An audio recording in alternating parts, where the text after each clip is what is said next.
hwnna'n iawn, Dafydd? Dim hwnna'n iawn.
Wel, noswaith dda. Croeso cynnas iawn I chi gyd i'r Cynhadledd 2022, dwi'n meddwl. Croeso nôl, dwi'n siŵr, I nifer. Croeso os ydych chi yma yn arbennig hefyd am y tro cynta. Mae Pedr yn deud hyn wrthon ni ar ddechrau ei lythyr cynta. Bendigedig fyddo Duw a Thad ein harglwydd Iesu Grist. O'i fawr drigaredd, fe barodd fe'n geni ni o'r newydd I obaith bywiol trwy atgyfodiad Iesu Grist, oddi wrth y meirw, I etifeddiaeth na ellir na'i difrodi, na'i difwyno, na'i difa. Saif hon yng nghadw yn y nefoedd I chwi. Chi sydd trwy ffydd dan warchod gallu Duw, hyd nes y daw iachawdwriaeth. Yr iachawdwriaeth sydd yn barod I'w datguddio yn yr amser diwethaf. Dewch I ni weddio I gyflwyno cyfarfod yma a'r wythnos I Dduw.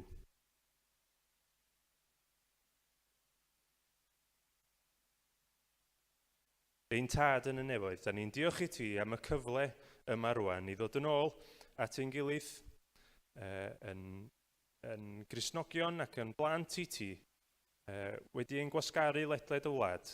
Dy fod ti wedi dod â ni at ein gilydd wythnos yma I ni gael dod fel un I dy geisio di. Da ni'n gofyn y byddu di yn ein harwain ni ac yn ein helpu ni I wneud hynny. I fod yn ifydd ac yn ffyddlon I ti yn y ffordd yn ni'n gwneud hynny ac I geisio dewyllus di. Da ni'n gofyn y byddu di yn bendithio ein amser ni efo'n gilydd heno a gweddill yr wythnos ac yn gofyn trwy pob peth bydd yn digwydd wythnos yma a byddwn ni'n rhoi clod a mawl I enw'r arglwydd Iesu Grist. Bydd gyda ni rwan felly, da ni'n gofyn yn enw ac yn heiddiant Iesu Grist. Amen.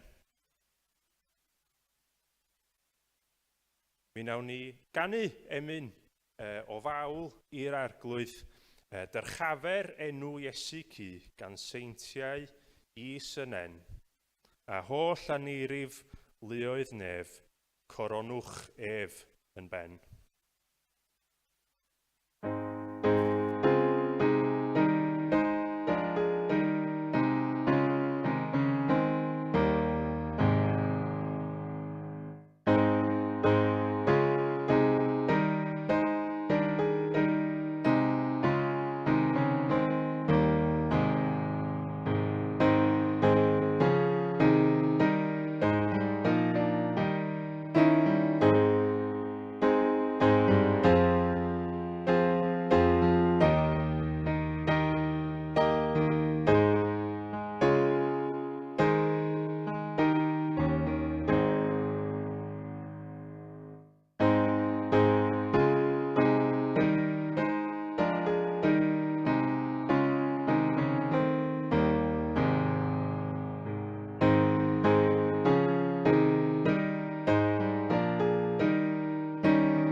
Gnewch ni Weddio, o ddau ni weddio.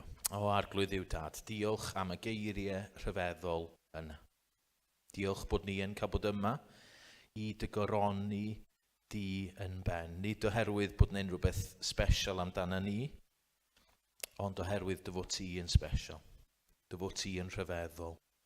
O, arglwydd yw dad, da ni'n gofyn i ti fod gyda ni'r wythnos yma. Da ni'n gofyn i ti fendithio ni, ond yn fwy nag unrhyw beth arall, da ni'n gofyn i ti ogoneddu yr arglwydd Iesu Grist yn plith ni. Gad i hynny fod yn fyrdwn ar yn calonau ni. O, dad. Amen. Mae gen i jyst chydig bach o bethau, jyst i rannu o ran pethau ymarferol o ran y Cynhadledd. Dwi'n gwybod bod ni wedi cael 3 mlynedd o seibiant, a mae pethau chydig bach o wahanol flwyddyn yma, so ni'n meddwl sy'n ni jyst yn rhannu rhai pethau efo chi.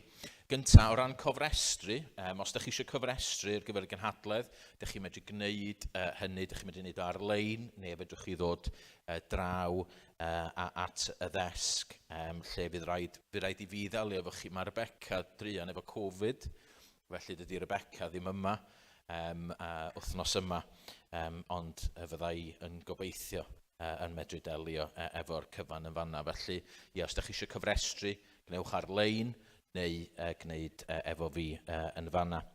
Wedyn parcio, o ran parcio, ar hyn o bryd mae arwyddion allan y fanna yn dweud fod yna bethau criced, a mae hwnna'n digwydd fory. So, bore fory, dyda ni ddim yn cael parcio yn y rhan yma. Ond, os ewch chi trwy, neu o dan yr twnnel yna, yn y cefn, mae yna faes parcio. Mae yna ryw 10 car, a dim ond ni sy'n cael defnyddio hwnna. Felly, os ydych chi yn stryglo i gerdded ac yn y blaen, fedrwch chi barcio yn fanna bore fory neu unrhyw bryd yn ystod y Cynhadledd. Mae gennym ni ar y ddesg, mae yna bethau fanna i chi i roed yn eich ceir hefyd, a wedyn fedrwch chi barcio yn y meysydd parcio eraill hefyd os ydych chi yn medru cerdded. Llyfrau, mae'r llyfrau ar werth, mae yna 35% i ffwrdd o'r llyfrau i gyd. So, dyna di'r drefn flwyddyn yma, so oddi ar y pris isa a ar y llyfr, byddwn ni'n cymryd 35% i ffwrdd a talu wrth y ddesg hefyd. Wedyn y plant, mae yna stafell, os gennych chi blant ifanc, neu os ydych chi'n gwylio, dwi'n gwybod mae yna lot yn gwylio ar-lein, ac efallai mynd i fod yn dod yma fory, mae yna stafell drwodd yn fama, mae'n cael ei ffrydio, a fydd yna bethau i'r plant wneud ac yn y blaen yn fanna hefyd. Wedyn, ar ôl yr gwasanaeth heno, mae yna baned hefyd yn yr ystafell yn fanna. A dyna ni, dwi'n meddwl. Diolch Griff.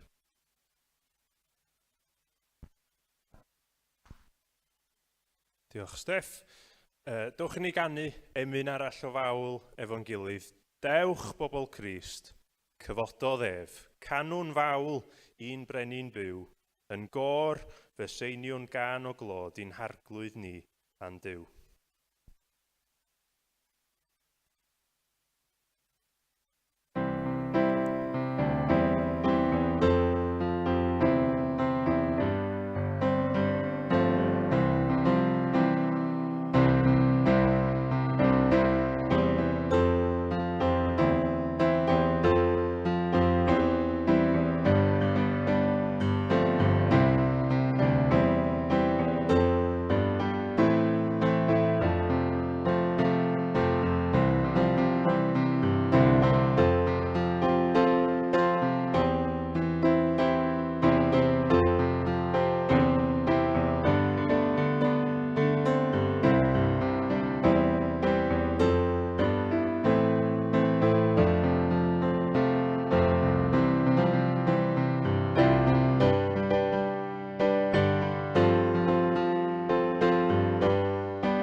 Mae'n darlleniad ni heno yn dod o lyfr yr Exodus, a'r 5 benod ac i mewn i'r 6 hefyd. Exodus benod 5.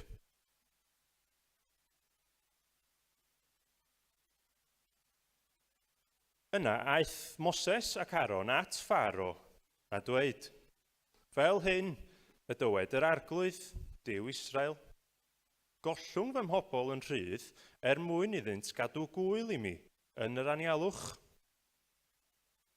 Dywedodd Pharo, pwy yw yr arglwydd? Pam y dylwn ni I fyddhau iddo a gollwng Israel yn rhydd? Nid wyf yn adnabod yr arglwydd, ac felly nid wyf am ollwng Israel yn rhydd. Yna, dywed asant, y mae Duw'r Hebreaid wedi cyfarfod â ni.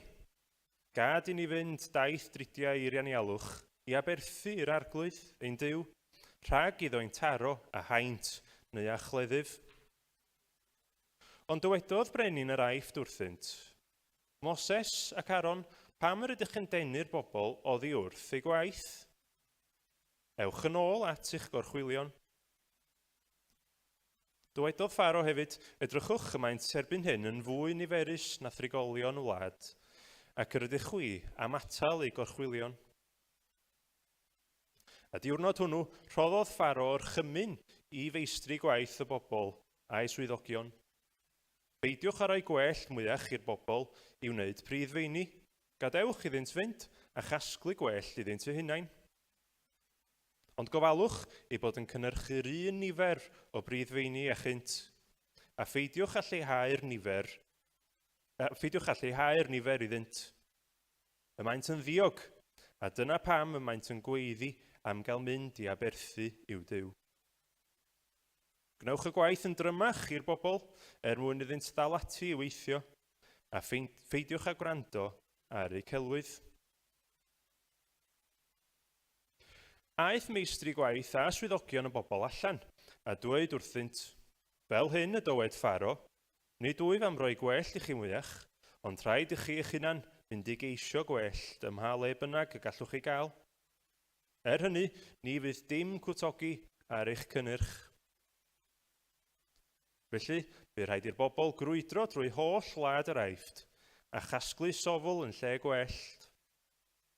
Roedd y meistri gwaith yn pwyso arnynt gan ddweud, gorffennwch y gwaith ar gyfer pob dydd, yn union fel yr oeddech pan oedd gennych wellt. Cafodd y swyddogion a benodwyd gan feistri gwaith Pharo I oruchwilio'r Israeliaid a'i curo a'i holi. Pam na wnaethoch eich dogyn o brydfeini heddiw fel cynt? Yna, daeth swyddogion yr Israeliaid a'i cwyn at Pharo a dweud, pam yr wyt yn trin dyweision fel hyn? Nid oes dim gwell yn cael ei roi I ddweision, ac eto, maent yn dweud wrthym am wneud prydfeini. Y mae dyweision yn cael ei curo, ond ar dy bobl di yma'r bai. Dywedodd yntau, am eich bod mor ddiog yr ydych yn dweud, gad I ni fynd I aberthu'r arglwydd. Yn awr, ewch ymlaen a'ch gwaith, ac na roddi'r gwell I chi mwyach, bydd rhaid I chi gynnyrchu'r un nifer o brydfeini a chynt.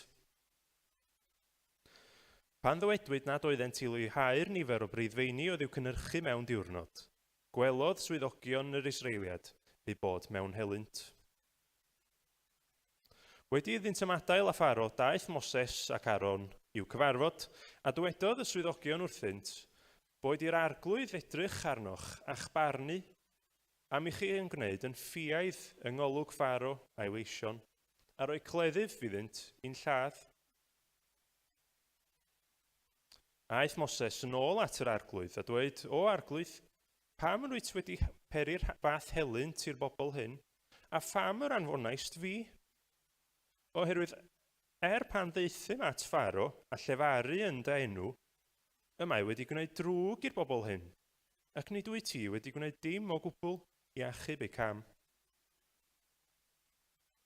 Yna dywedodd yr arglwydd wrth Moses, cei weld yn awr beth a wnaf I Pharo, a llawn erthol bydd yn gollwng y bobl yn rhydd a'i gyrru ymaith o'i wlad. Dywedodd Duw hefyd wrth Moses, "My fi yw'r arglwydd." Ymddangosais i Abraham, Isaac a Jacob fel Duw holl a lluog, ac nid oeddent yn fadnabod wrth fy enw arglwydd. Hefyd, gwnaethym gyfamod y hwy i roi iddynt wlad Canan, lle buont yn byw fel estroniaid. A phan glywais ryddfan yr Israeliaid oedd dan orthrwm yr Eithriaid, cofiais fy nghyfamod. Felly dywed wrth yr Israeliaid, "My fi yw'r arglwydd, ac fe chryddhaf o orthrwm yr Eithriaid, a'ch gwaredu o'ch caethiwed, a'ch achub a braich estynedig ac a gweithredoedd nerthol o farn. Fe'ch cymeraf yn bobl i mi, a bydda finnau yn dduw i chi. A chewch wybod mai my fi yw'r arglwydd eich Duw, a chryddhaodd o orthrwm yr Eithriaid. Fe'ch dygaf i'r wlad yr addewais ei rhoi i Abraham, Isaac a Jacob, ac fe'i rhoddaf yn eiddo i chwi. My fi yw'r arglwydd. Mynegodd Moses hyn wrth bobl Israel, ond nid oeddent hwy'n barod i wrando arno, oherwydd i digalondid a'i caethiwed caled. Yna dywedodd yr arglwydd wrth Moses, "Dos i ddweud wrth Pharo, brenin yr Aifft, am ryddhau'r Israeliaid o'i wlad."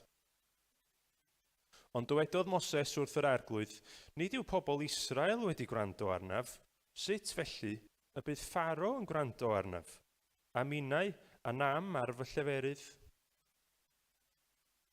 Llefarodd yr arglwydd wrth Moses ac Aaron, a roi gorchymyn iddynt, ynglŷn â phobl Israel a Pharo brenin yr Aifft, mwyn rhyddhau'r Israeliaid o wlad yr Aifft. Dyn ni'n diolch i Dduw am ei air sanctaidd. Gadewch i ni weddio.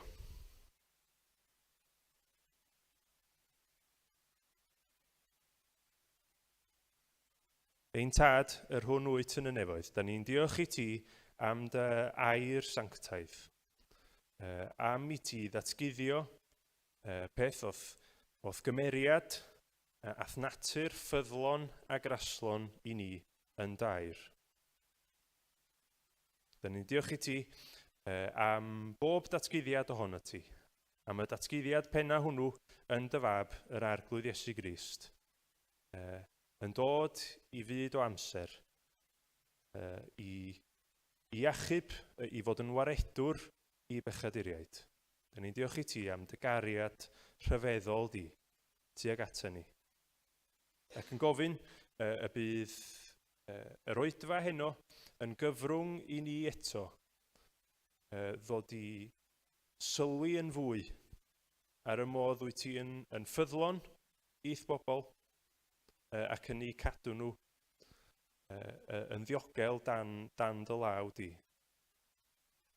Da ni'n gofyn wrth i Dewi yn y man ddod i bregethu y gair yma i ni. Da ni'n gofyn byddi di yn rhoi i ni ddatguddiad ohono ti dy hun, y byddwn ni'n gweld rhywbeth amdana ti yn dair heno, ac y bydd o'n gwneud i ni ddod i dygaru di yn fwy. Dyna ein deisyfiad ni heno, Dad, y byddwn ni'n dod i dydnabod di'n well ac i dygaru di fwy. Da ni'n gofyn o dangos rhywbeth i ni heno, llefara gyda ni, ti a wyddost, ein holl anghenion, ond ti hefyd, di'r un sydd yn llefaru efo dy bobl, a da ni'n gofyn y byddi di'n gwneud hynny heno. Da ni'n gofyn, felly y byddi di gyda ni rwan, y byddi di yn bendithio ein amser ni, y byddi di yn derbyn ein mawl ni. Da ni'n cydnabod o Dad bod ein mawl ni yn wan ac yn fychan. Ond da ni'n diolch i ti dy fod ti yn derbyn ein mawl ni trwy Iesu Grist. Arwain ni rwan felly o dad, bydd gyda ni yn enw Iesu. Amen. Mi ganwn ni emyn arall, y trydydd emyn, ac wedi canu'r emyn, mi fydd Dewi yn dod i rannu o'r gair. Y bugail mwyn o'r nef a ddaeth i lawr i geisio i braidd drwy'r erchyll anial mawr.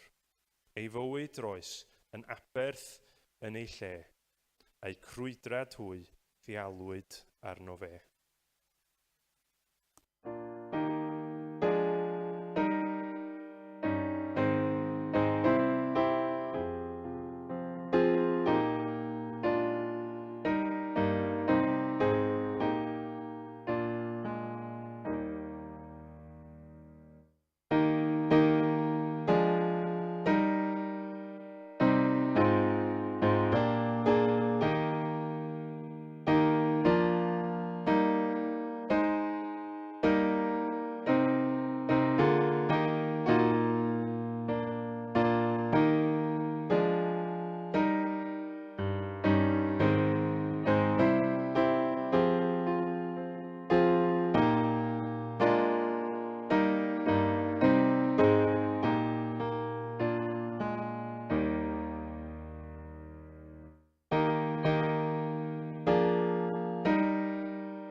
Ga i jyst dweud i ddechrau, diolch yn fawr i'r pwyllgor sydd yn trefnu'r gynhadledd am ei hymddiriadaeth ac am y fraint o gael pregethu. Mae Derek wedi deitha i fwy nag unwaith yn ystod yr misoedd dwytha yma.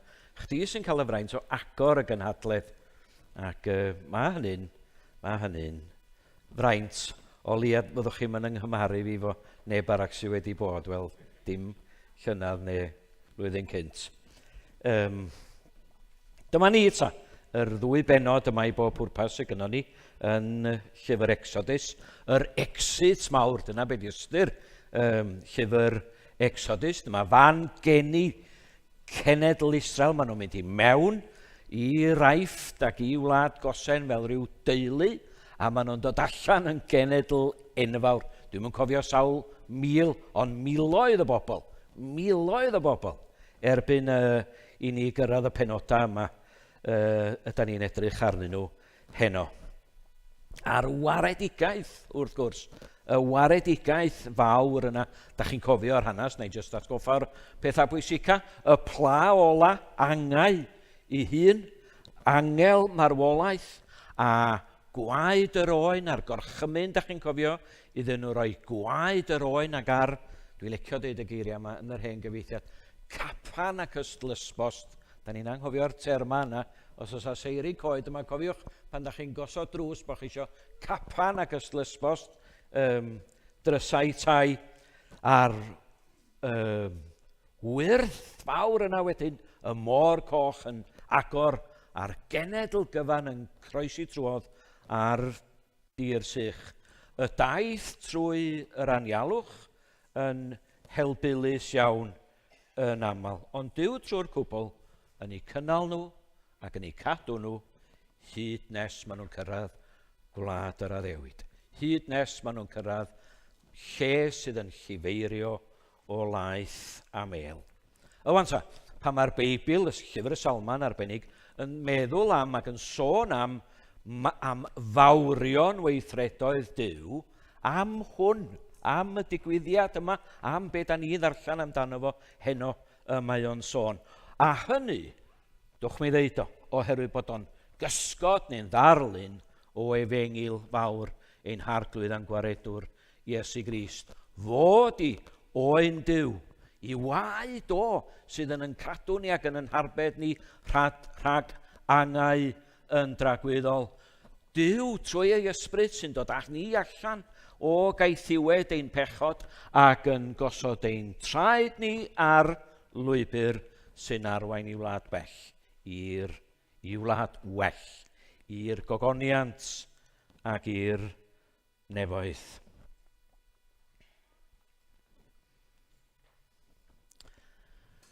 Wedi deud hynna i gyd, does am lot o ddim byd yn digwydd yn y penodau yma nagos. Niddoch chi brofi'r pwynt i mi heno os oedd angen. Pan oedd Griff yn darllen, o'n i'n edrych rownd ac yn gweld beth chi'n neud. Fel plant mewn dosbarth, neu edrych trwy ffenestri a chymod, syllu ar ryw ffôn. O, eich bod chi'n darllen trwy'ch ffôn, ond o'n i ryw synhwyro bod pobl ddim cweit yn canolbwyntio ac yn dilyn. A dwch ni gyfadda, mae'n gallu bod yn anodd. Gai rannu rhywbeth. Mae tast siriol yng Ngwraig a fi mewn ffilmiau yn wahanol iawn. Mae siriol yn licio stori di'r peth mawr i siriol, bod yna stori yna, a bod yna symud ymlaen, a bod yna gymeriadau credadwy. Bach o intrig, mae hwnnw'n help, ond y stori di'r peth mawr. Dwi wahanol. Lwyswch am Jason Bourne. Da chi'n gwybod beth dwi'n dweud wan, ydych? Da chi'n gwybod yn union at beth dwi'n cyfeirio. Mission Impossible. Da chi wedi gweld ffilmiau Mission Impossible. Action, gweithredu, mae'n exciting trwy'r cwbl. A dwi'n cyfadda i chi hyd yn oed yn y ffilmiau yna, a i allan ac neu pan nad o neu beth bynnag. A wedyn dod yn ôl pan mae yna fwy o action. Ond yn hwyr neu'n hwyrach, dwi'n gorfod gofyn i siriol, hyd yn oed efo'r ffilmiau dwi'n hoffi. Pam mae hwn yn mynd i fanna wan? A beth sy'n elo hyn? Wel, Ian, tas ti wedi gwrando ar y sgwrs, tas ti wedi gwrando ar beth nhw ddeud 20 munud ynghynt, fysa ti'n deall. Rwan dwi'n mynd i awgrymu yn garedig. Mae'n ofnadwy o bwysig bod ni'n trio deall, nwch yn neud o felly, trio deall beth sydd yn y penodau yma, penod 5 a 6, no ni gyfyngu'n hynna ni hynny, mwyn hefyd, felly, medru gwerthfawrogi yn well, gai ddeud o, yr exit, yr exodus mawr, a'r gwirthiau a'r pethau mawr sydd yn digwydd yn nes ymlaen. Dyma'n cwestiwn cyntaf fi, dwi'n bwriadu gofyn mwy nag un cwestiwn. Sgynnoch chi ddiddordeb? Sgynnoch chi ddiddordeb yn beth sy'n digwydd yma? Os am lot o ddigwyddiadau yma, sgwrsio a siarad a beth felly, sgynnoch ni ddiddordeb heno? Awn ni cyfarfod oedfa cynta'r Cynhadledd. Da ni diolch i Dduw am gael bod yma. Da ni wedi cael 2 flynedd yma'r plan dal hefo ni, a mae yna filoedd, degau filoedd o bobl wedi colli i bywydau, ond da ni yma. Da ni'n cael bod yma heno, a hwn di'r cwestiwn. A oes ganddo ni ddiddordeb yng ngair Duw? Yn air nerthol, bywiol. Mae'n air sy'n gallu torri, malurio'r graig. Mae'n air sy'n gallu cyrraedd at yn heneidiau ni. Mae'n air bywiol, nerthol. Ond a oes gynnon ni ddiddordeb yn yma. Dwch ni feddwl am y ddau ddyn yma. Dyna sydd gynnon ni dan sylw. Y ddau ddyn yma, i cymharu nhw, Pharo a Moses yn yr adnoda, yn y penoda sydd gynnon ni o'n blaena. Dau ddyn, dyma'r trywydd, da ni'n mynd i drio i ddilyn. Dau ddyn, 2 galon a 2 lwybr. Dwch ni feddwl i ddechrau, yn yr benod yma, neu'r penoda yma, am y ffordd yma'r ddau yma yn meddwl amdanyn nhw eu hunan. Y ffordd maen nhw'n meddwl amdanyn nhw eu hunan. Tysach chi'n troi nôl, os nad ydych chi'n gwybod yr hanes, falle bo chi, ond tysach chi'n troi nôl i'r drydydd benod yn llyfr Exodus, da ni'n cael hanes yn y fan honno, Duw yn galw Moses, eich bo chi'n cofio'r hanes, a'r berth yn llosgi a Duw yn dweud rhywbeth mawr, rhyfeddol, gogoneddus amdano fo'i hun. Os a'i nôl, medda Moses, pwy wyt ti? Pwy ydw i'n dweud wyt ti sydd yn fy ngalw fi? A mae'n cael yr atab yna, ydwyf, yr hwn ydwyf. A mae Moses yn gofyn, mae Duw yn ei alw fo wedyn i fynd yn ôl ac arwain y bobl allan o gaethiwed yr aifft. Cwestiwn cyntaf Moses ydy, pwy ydw i fi? Fel yr awn i at Pharo ac y dygwn blant Israel. A mae gynno fo i resyma pam bod o'n siarad fel yna, pam bod o'n meddwl fel yna. Diolch yn meddwl amdano ei hun fel rhywun sydd yn addas i'r gwaith o gwbl. Dwi'n yn gallu siarad, a dwi'n yn gallu siarad am Dduw, medda fo. Mae'n cydnabod. Mae'n cydnabod i anhelyngdod. Be sy'n ddiddorol ydy, do hwnna ddim bob amser yn wir am y dyn yma.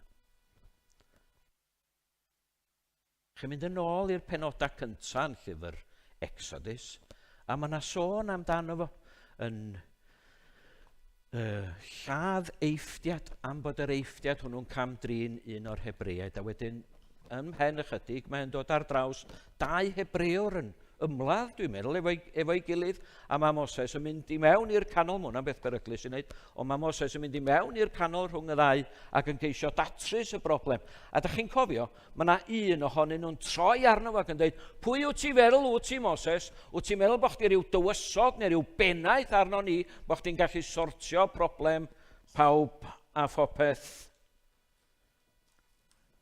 Mae'n rhywbeth mawr wedi digwydd i'r dyn yma, does? Ar ôl gorfod dianc o'r aifft, a chyn i neu wrth i Dduw gyfarfod hefo fo a'i alw fo. Mae yna rhywbeth mawr wedi digwydd ar fynydd Horeb. Mae wedi cael golwg arno fo'i hun. Dwch mi ddeud o fel hyn, mae hwn yn ddyn sydd wedi ei dorri. Gair y Testament Newydd am hwnna gyda llaw ydy edifeirwch. Da ni'n meddwl am edifeirwch, gai grwydro fyny bach, da ni'n meddwl am edifeirwch fel rhywbeth sydd i fod yn wir am bobl wrth iddyn nhw ddod i gredu efengil Iesu Grist. Edifarhewch a chredwch yr efengil, bedda ni. A mae hwnna'n iawn, neb yn cael dod i'r bywyd, neb yn dod i'r deyrnas heb edifarhau. Ond dyn ni'n anghofio peth pwysig iawn weithiau dwi'n ama, bod y nodyn edifeiriol yna i fod yn glir y mywyd pob disgybl i'r arglwydd Iesu Grist tra byddwn ni byw. Ni jyst mwyn cael cychwyn ar y bywyd ysbrydol, ond trwy gydol yn gyrfa ysbrydol. Mae'r dyn yma, Moses, yn dechrau gweld ei hun fel mae Duw yn ei weld o. Mae'n dechrau newid i feddwl amdano fo'i hun. Yn fama, Exodus penod 3, ar Moria, dydy o ddim y chap oedd o'n feddwl oedd o. A fel na mae gras hefyd yn dechrau gweithio yn bywyd ni. Chi'n gweld, oedd o'n fabi bach tlws ac oedd ei rieni wedi gwirioni efo fo. Gafodd o addysg yn y palas, gafodd o'i fagu fel mab I Pharo, gafodd o addysg, yr addysg oedd ar gael iddo fo. Oedd o'n perthyn I bobl Dduw o ran y cnawd, ond oedd o angen gras.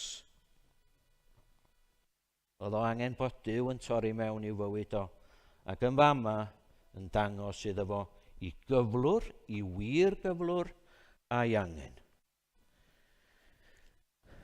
Felly ninnau, pwy bynnag yda ni, beth bynnag sydd yn wir amdana ni, da ni angen gras. A'r gras dwi'n sôn amdano fo, a'r gras dwi eisiau chi feddwl amdano fo, ydy gras ein harglwydd Iesu Grist. Faint o weithiau da ni wedi deud hwnna? Lle dwi'n cael y gras yma? Gan ein harglwydd Iesu Grist. Gras ein harglwydd Iesu Grist. Fedrwn ni fod yn gwybod amdano fo, fe fedrwn ni fod yn credu pethau amdano fo, fe fedrwn ni fod yn credu am yr arglwydd Iesu Grist, heb bod yn credu yno fo. Dyma'r ail gwestiwn. Y gras yma ydy o gen I. A oes gen I yr olwg yma arna fi fy hun, fel mae Duw yn fy ngweld I. Cymharwch hynny wedyn hefo'r ffordd mae Pharo yn meddwl amdano ei hun. Os di'ch Beibl chi gynnwch chi, trowch i'r 5 bennod ar ail adnod, a mae o'n deud ydy pan mae Moses ac Aaron yn mynd iddo fo, dwi'n dychmygu'r olygfa. Dwi'n dychmygu'r olygfa. Oedd Moses wrth gwrs wedi hen arfer yn y palas. Oedd hynny ddim byd I Moses, dyma lle oedd o di fagu, oedd o'n gwbl gyfarwydd, a dwi'n meddwl am Aaron Drian wedi fagu mewn shanty town yn rwla, ac yn gwynebu'r holl ysblander yma. A mae Pharo, sylwch, yn yr ail adnod yn pennod 5 yn gofyn, pwy yw yr arglwydd, medda fo, I mi I ddyddhau iddo fo? Pwy ydw I fi, medda Moses, fel yr awn I at Pharo? Pwy yw Duw, a be mae'n olygu ydy hyn? Pwy di unrhyw un, pwy di neb wir I ddeud wrtha I, be dwi fod I wneud, a sut dwi fod I feddwl, a be dwi fod I gredu, a sut dwi fod I fyhafio. Fel mae o'n meddwl amdano ei hun. Pwy ydy neb arall I ddeud wrtho fo be di be. A dyma'r ysbryd trahaus sydd yn perthyn I bob anghredadyn. Dyma'r ysbryd trahaus sydd yn perthyn I bob anghredadyn. Ella bod ni'n I guddiad o'n dda. Ella bod ni'n gallu edrych yn neis. Ond hyd nes ydyn ni wedi dod I ffydd yn yr arglwydd Iesu Grist ac wedi cael trwy ras olwg arno ni'n hunan fel mae Duw yn yn gweld ni. Fel hyn ydyn ni hefyd. Dyma'r gwir amdano ni hefyd. Mae'r pechod gwreiddiol yna, balchder, wedi gwreiddio yn ddwfn yng nghalon yr anedifeiriol a'r anghrediniol. Chi'n cofio Iesu Grist yn y ddameg yna, Luc 14, yn disgrifio neu darlunio'r efengyl fel swper mawr, rhyw'r yr hen gyfeithiad, a wnaeth swper mawr ac yn gwachodd llawer. A mae'n anfon gweisio neu gweinidogion allan I wachodd. A mae pobl yn neis iawn, cofiwch. Maen nhw'n lyflu yn y ffordd maen nhw'n ymatab. O, neis o'ch gweld chi, o, dwch chi mewn, gymwch chi baned y de, ac yn y blaen. A dwi wrth ymwrdd, dwi wedi gwirioni bod chi wedi meddwl amdano. Mod i'n cael y gwachoddiad yma. Ond, wyddwch chi be, excuse me, mi abrynais dyddyn, medda'r cyntaf. Ac yma'n rhaid I mi fyned ei weled. A tolwg I ti, excuse me, cymer fi'n esgusodol. Mi abrynais 5 uwchen. Ac yma'n rhaid I mi fyned ei excuse me eto. Yma'n rhaid mi... A mi abrodais wraig, medda'r trydydd. Na, pwyd i'r bos yn y tŷ yna, dydy. Mi abrodais wraig, medda fo, ac am hynny nis galla fi ddyfod. Ond darllenwch i'r geiriau yna eto. Ewch trwyddyn nhw eto. A sylwch. Pwy sy'n bwysig wir i'r bobl yna? Mor neis dyn nhw. Mor gwrtais ydyn nhw. Be sy'n beth sy'n bwysig i'r bobl yna? Mi a brynau styddyn, ac yma rhaid i mi fynedau weled a tolwg i ti cymer fi yn esgusodol. Mi a brynau sbimiau o ychan, ac yma rhaid i mi fynedau profi. Da chi'n gweld y pwynt? Pa mor neis bynnag, mae anghredinwyr crefyddol ac angrefyddol yn gosod eu hunan yn ddiwia bach ar orsedd i calonna. O'n i'n darllen yr wrth drio paratoi. Dwi wedi paratoi gyda llaw cyn dod yma hyn yma. Ond o'n i'n darllen yr wrth paratoi, oedd di hwn yna i'r Cymraeg cywir rwan, Faroaid. Chymod yr Pharos yma. Oedden nhw'n cyfri bod nhw yn ddiwiau.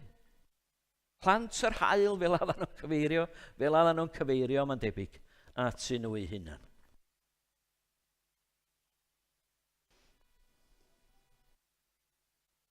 Mae Duw yn dweud yn ei air, na fydde di ti ddiwiau eraill, ger fy mron i.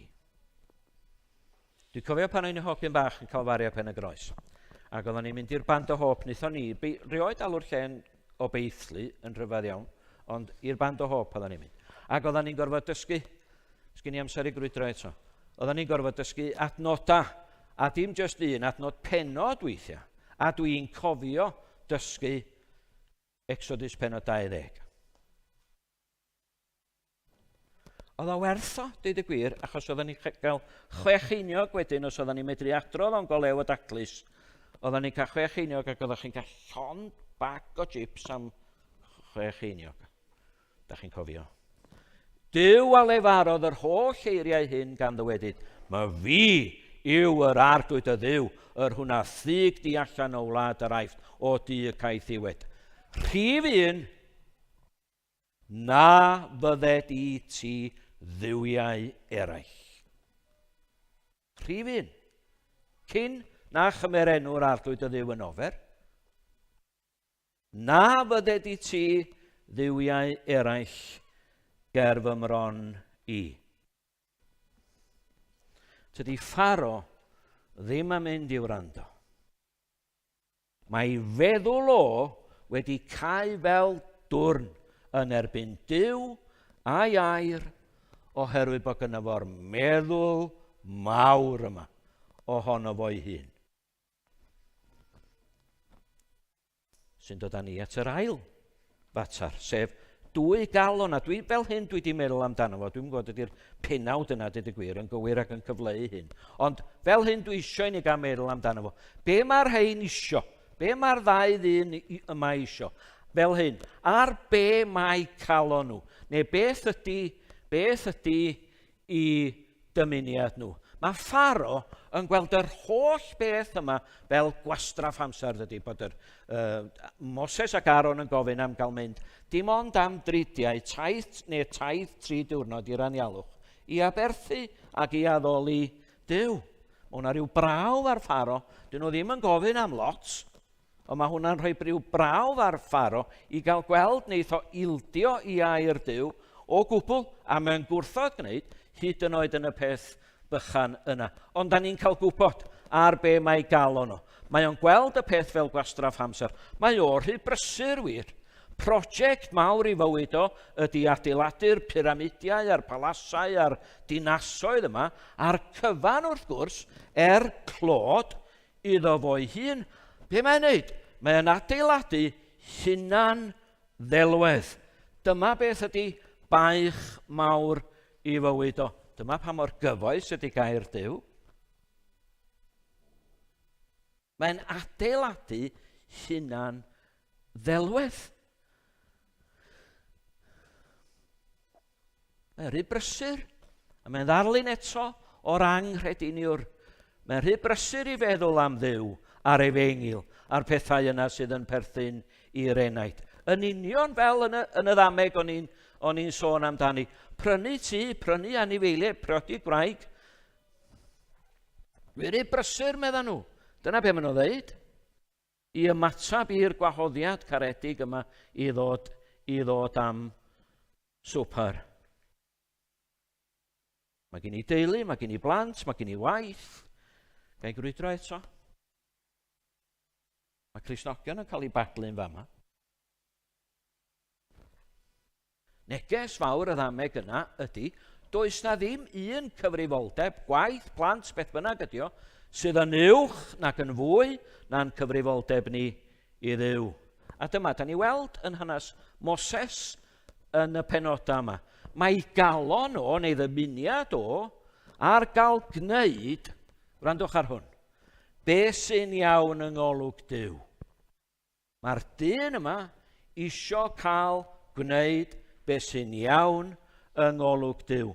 O ran ei amgylchiadau, mae pethau'n mynd yn waeth iddo fo.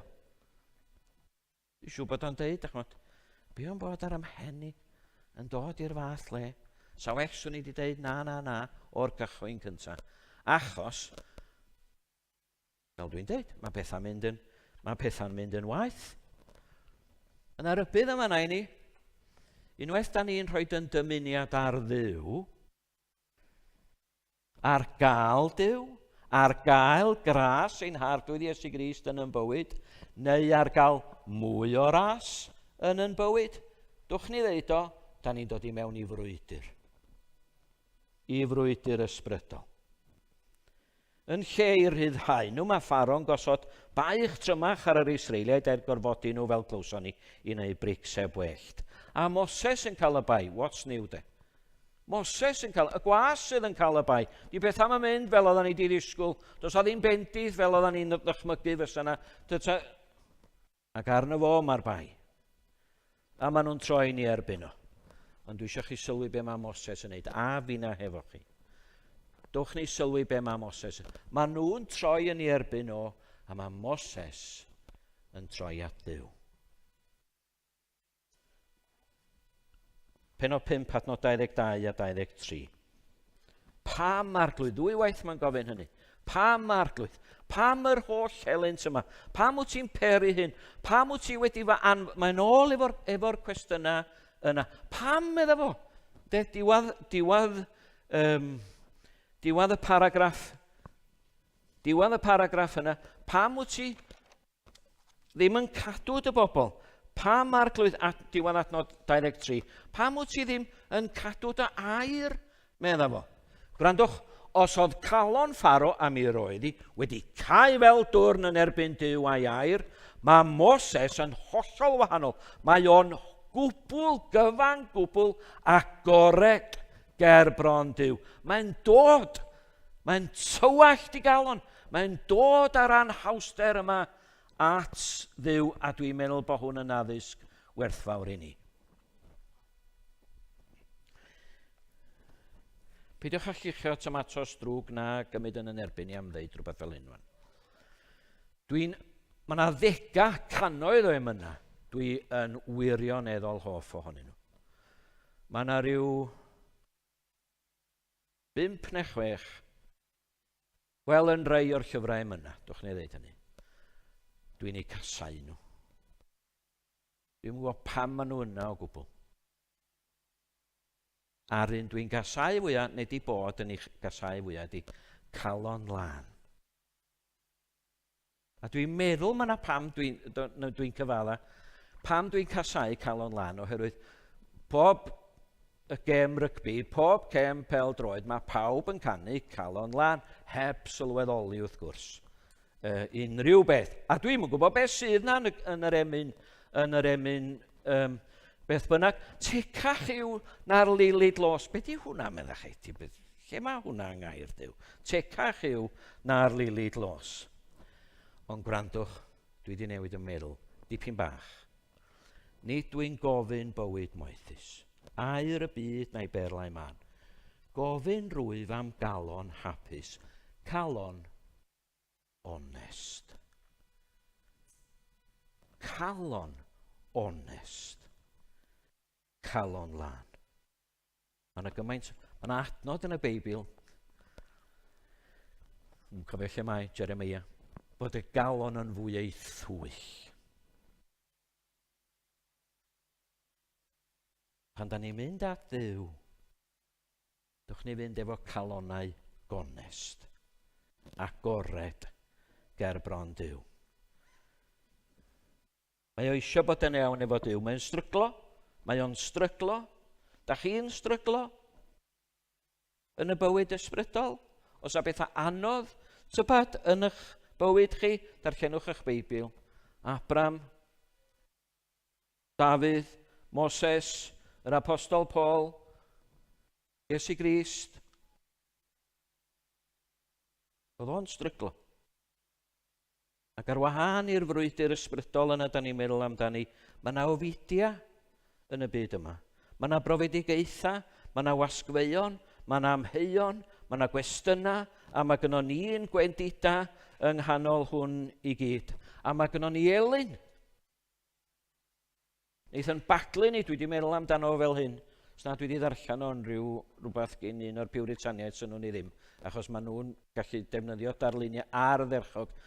Mae o'n defnyddio rhaff i'n baglu ni yr un drwg. Mae gynno fo'i ffordd o'n baglu ni. Chymod be mae'n ei wedyn? Unwaith da ni wedi baglu, mae'n codi yr un rhaff o'n a'n chwipio ni hefo hi. Elin Creulon ydi o. Mae yna wasgfeuon, profedigaethau, cwestiynau, gwendida. A mae Moses yn dod â'i galon yn agored at Duw. Do gynno fo ddim byd i'w guddio. Dwch yn ofyn am y gras yna i wneud yn debyg oherwydd dos gynno ni chwaith ddim byd i'w golli. Ond beth am y ddau lwybr? I ble mae hyn i gyd yn arwain? Da ni'n gwybod am llwybr Pharo, darllenwch yr hanes. Mae lwybr o yn arwain i golledigaeth. I golledigaeth. Sa chi'n troi yn ôl, os oes gynnwch chi Feibl eto'ch blaen, mi welwch chi yn penod 4 adnod 21, geiriad dyd y gwir sydd yn mynd a'n gwynt ni weithiau os nag da ni'n gwybod am y cyfeiriad yma. Cyfeiriad sydd yn deud wrthon ni, mae Duw sydd yn caledu calon y dyn yma. A mae hwnna i mewn yn fanna, gwrandwch, mwyn yn atgoffa ni, mae Duw sy'n llywodraethu. Ti'n cael gwybod wrth fynd trwy'r hanes a'r holl o'r anawsterau a'r ding-dongs yma sydd yn digwydd yn y fan yma. Does a ddim byd yn digwydd yn yr hanes yma mor ddryslyd ydi o. A bod Moses ddim yn cael rhwydd hynt. Os a ddim byd yn digwydd nad ydy'r Duw sofran a'i law yn efo a mae o'n llywodraethu. A dwi'n gallu deud hwnna oherwydd rhwng penod 7 a penod 9, gwch chi neu hwn fel rhyw waith cartra, dwi wedi cyfri o leia 8 cyfeiriad at Pharo yn caledu galon ei hun ger bron Duw. Hynny ydy, mae o'n dewis peidio gwrando. A mae'r llwybr yna, mae'n iawn mi rybuddio. Mae'r llwybr o beidio gwrando ar Dduw a'i air yn arwain i golledigaeth. Bob amser. Bob amser. I'r lle ofnadwy yna, lle mae yna wylofain a'r hincia'n danedd. Da chi'n bod, da ni'n sôn am bethau mawr, a mae yna bethau mawr yn y fantol, a mae'n dangos i ni hyd yn oed y penodau yma, na dos a ddim byd mawr yn digwydd yn nhw, dim action yn digwydd yn nhw, dim ond sgwrsio rhwng pobl, a mae'n dangos i ni pa mor serious ydy gair Duw, pa mor ddifrifol ydy'r pethau yma. Mae llwybr 1 yn arwain i golledigaeth. Lle mae Moses yn mynd am meddach chi? A'i lwybr o, mor wahanol. Mor wahanol. Dwi eisiau chi weld, a dwi'n tynnu at y terfyn wan, dwi eisiau chi weld un peth yn arbennig. Ond fod na lawer o bethau, nad ydy o ddim yn ei gwybod, nag yn ei deall, a mae o'n cyfadda hynny ac yn deud hynny, eto i gyd, trwy'r cwbl, mae o'n ymddiried yn Duw. Mae'n trystio Duw, ac yn trystio gair Duw. Gair y Testament Newydd am cael golwg arno ni'n hunan, fel mae Duw yn gweld ni, a'r ysbryd glân yn argyhoeddi ni o'n gwir gyflwr anhangen, y gair yn y Testament Newydd am hwnna di edifeirwch. Pan da ni wedyn yn dod i'r fan, lle da ni'n ymddiried yn yw, yn trystio yn yw, ac yn ymddiried yn ei air, gair y Testament Newydd am hwnna di ffydd. Ffydd. Dwi'n lecio'r disgrifiad yma o Moses yn y llythyr at yr Ebriaid. Yn gwrthod, da chi'n gwybod, ei alw yn fab merch Pharo, gan ddewis, biwch, gan ddewis adfyd gyda phobl Dduw yn hytrach na mwyniant pechod dros amser, gan farnu yn fwy, fel hyn mae o'n yr hen gyfeithiad. A da chi'n gofyn i chi'ch hyn, yn fwy be? Gan farnu'n fwy olyd dirmig Crist, fel am ar geiriau mynd. Ond da chi'n gofyn, gan farnu'n fwy. Yn fwy be? Wel, yn fwy pwysig ac yn fwy gwerthfawr. Olyd dirmig Crist na thrysorau'r aifft. A mae o'n ymwroli fel un yn gweld ei wobr neu'r anweledig. Mae'n edrych allan ohono fo'i hun i gyfeiriad Duw. Mae'n credu Duw a mae o'n credu gair Duw ac yn ymddiried yno fo. Rwan, dwi yn gorffan. Diolch am wrando. Pair, be'n arbennig mae o'n talu sylw iddo fo? Be'n arbennig mae o'n yn ymddiried yno fo, medda chi? Eto, gobeithio bod gynnwch chi Beibl o'ch blaen. Sbiwch penod 6 ac adnod 6 i ymlaen i adnod 8. Nid daitha chi beth sydd yn yr adnodau yna. Gwrandwch. Duw yn deud wrth y dyn yma, mi achdygaf chi allan o'r gorthrwm. Adnod 6. Mi ach gwaredaf chi. Mi ach ryddhaf chi o'r caethiwed.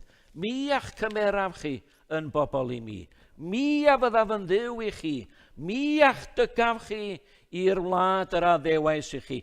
Mi a'i rhoddaf i chi yn etifeddiaeth, yn rhad ac am ddim. 7 addewid, un ar ôl y llall, ac yn corlannu y 7 addewid, bob pen i'r 7 addewid, y geiriau yna, my fi yw yr arglwydd. Dyma beth yw neges yr Efengil. Os oes rhywun yma heno sydd yn gofyn, wel, da ni'n Cynhadledd y mudiad Efengelaidd, dwi'n mynd i'r cwarfod cyntaf a dwi eisiau gwybod beth yw'r Efengelaidd yma. Dwi eisiau gwybod beth yw'r Efengil yma. Mae pobl yn sôn amdani. Wel, os nag wyt ti rioed wedi clywed, clyw heno. Clyw heno. Duw yn Iesu Grist yn deud, na i ofalu. Na i ofalu. Na i wneud o. Na i ymgymryd drosta ti. Wyt ti methu byw i Dduw? Fel wyt ti fod i wneud, eich bod chdi'n edrych ddigon parchus a traclus ar y terfan. Os a neb arall yn gwybod, mae dy wraig di'n gwybod mwy na ti feddwl, ond os a neb arall yn gwybod, be sy'n mynd ymlaen yn i'r gelion tywyll dy galon di. Ond mae Duw yn gwybod, ac wyt ti methu byw i Dduw fel wyt ti fod i wneud. Sut dwi fod i wneud? Wyt ti fod i garu'r arglwydd y Dduw efo dy holl galon, dy holl feddwl, dy holl enaid a dy holl nerth, a dy gymydog, caru dy gymydog, fel ti'n caru chdi dy hun. Wyt ti methu byw i Dduw fel wyt ti fod i wneud? A mae Duw yn Iesu Grist yn deud, na i wneud o. Na i wneud o. Na i gyflawni'r gyfraith byr. Y gosb yna wedyn, yda ni'n ei heiddi am fethu. Achos da ni dan gondemniad cyfiawn, cyfraith Duw am fethu cadw'r gyfraith. A mae Duw yn Iesu Grist yn deud, na i gymryd y gosb. Yr iawndal a'r ddyled yna sydd arno ni, mae'n deud wrthon ni, na i dalu. Y gras yna wedyn wyt ti angen i fyw y bywyd ysbrydol ar ôl credu ac ymddiried yn neges yr Efengil a fy nili ni, na i ofalu. Deud y gwir, mae negas yr Efengil yn fwy na hynny. Mae'n gryfach na hynny. Nid deud mae na i ofalu, dyna be glwodd Moses. Na i ofalu. Mae negas yr Efengil yn deud wrthon ni, dwi wedi wneud o. Dwi wedi cyflawni. Dwi wedi gwneud y cwbl drosto ti ac yn dy le di ac dy fwyn di. Clyw O'r groes yr un gair yna cyn iddo fo gyflwyno i enaid i ofal i dad nefol. Gorffenwyd, meddwl fo. Mae'n bloeddio, mae'n iweiddio, mae o'n llefain. Gorffenwyd. Dyma'r neges. Dyma neges yr efengil. Y newyddion gorau glywodd y byd yma erioed. Mae'n marw dros yn lle ac mwyn pechaduriaid ac ymhen cwta tridiau yn atgyfodi yn fuddugoliaethus. Un hen biwritan ciwt yn deud beth fel un. Y newyddion gorau glywodd y byd ma erioed, meddwl, mae'n dod o'r fynwent. Mae'n dod o'r fynwent. Fuddugoliaeth yr arglwydd Iesu Grist a'r angau a'r bedd oherwydd fod y gwaith gyflawnodd o ar y groes wedi cael ei gwblhau drosda ni unwaith ac am byth. Duw o ryw anfeidrol gariad at bechaduriaid yn anfon mab i fynwes. Fo bawb, y cyfiawn un dros da ti o bawb. I gymryd yn hachos ni ac i wneud y cwbl yn fy lle. Ymhlug yn y negas yna wrth gwrs, mae'r gwahoddiad i'w chredu hi, a'i charu hi, a'i chofleidio hi, ac i roed fy ffydd yn syml. Os nag di hwnna wedi digwydd, eisoes. Mae yna wahoddiad i ni roed yn ffydd yn syml yn yr arglwydd Iesu Grist. Pam o pam, dydwch y gwir, pam o pam y bydda neb yn dal yn ôl yn y gobaith tila bod pob peth yn mynd i fod yn iawn yn y diwedd. Gwrandwch, drwy'r ysgrythur i gyd, da ni di edrych heno ar Moses a Pharo. Ond dechreuwch yn ôl yn llyfr Genesis. Mae yna Cain a mae yna Abel. Mae yna Jacob a mae yna Esau. Testament Newydd, mae yna ffordd gul a mae yna ffordd lydan. Mae yna du ar y tywod a mae yna du ar y graig. Mae yna wenith a mae yna efrau. Mae yna ddefaid a mae yna eifr. Chi'n gwybod beth, da ni'n sôn am lwybr y ddau ddyn yma. Does na ddim llwybr canol. Mae un yn arwain i farwolaeth a cholledigaeth, mae'r llall yn arwain i'r bywyd. I'r bywyd drwy adnabod Iesu Grist, yn arglwydd ac yn waredwr.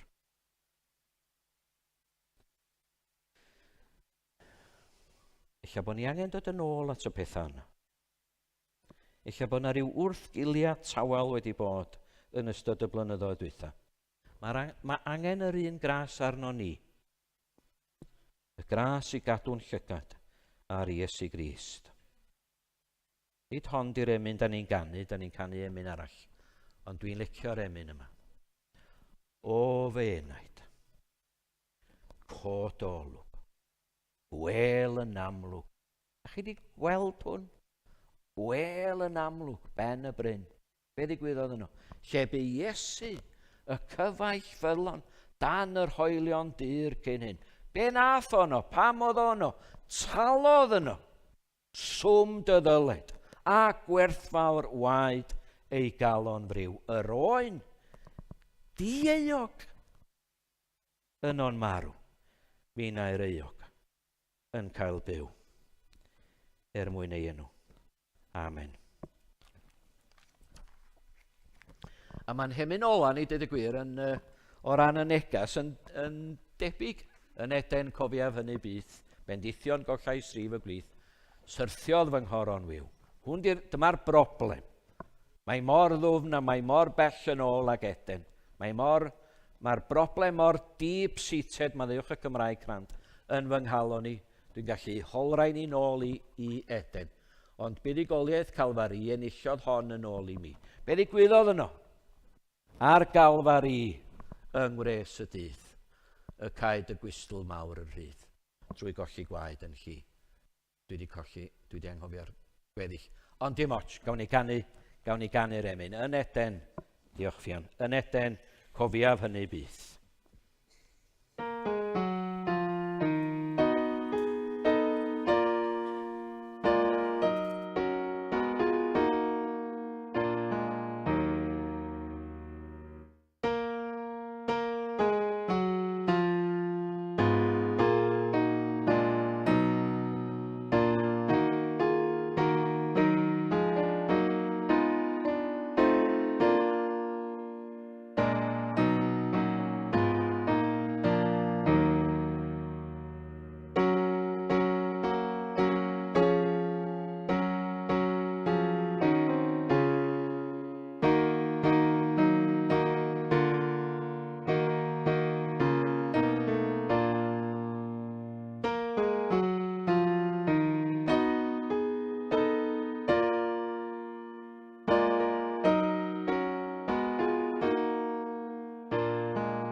Dair. Ni diolch i ti am dair ac yn gofyn i ti ar i ti gymhwyso dair trwy dy ysbryd ti'n yn nabod ni bob yr un ohono ni. Ti'n gwybod lle da ni arni yn y bywyd ysbrydol. Ti'n gwybod da ni yn y deyrnas a'i peidio. Fedrwn ni na hefyd fod yn y canol heb roi clod. A gyda ni'n gofyn am dy drigaredd a dy ras. Y gras yna da ni'n gael gan ein harglwydd a'n gwaredwr Iesu Grist. Gofyn am gael bod yn fwy tebyg i'r dyn yma ydyn ni wedi darllen amdano fo hyn yma. Y bydd gynnon ni na hefyd galonau gonest, di ragryth, di dwyll, di ddal yn ôl, ger dyfron. Mwyn cael dy weld di a dy brofi di yn ymbendythio ni mewn ffordd fawr. Gweddio dros waith yr Efengil yn gwlad fach ni ac yn ystod yr wythnos yma ac yn gweddio dad nefol y bydd dair di yn ennill eneidia, yn hennill ni ac yn hennill ni nôl i ti. A ni'n cydnabod yn tuedd gwirion ffôl i grwydro a gweithiau fynd ymhell. Ond ydyn ni'n diolch i ti, fe a ddychwel fe naid. Gras ein harglwydd Iesu Grist a chariad Duw a chymdeithas yr ysbryd glân a fyddo gyda ni. Amen.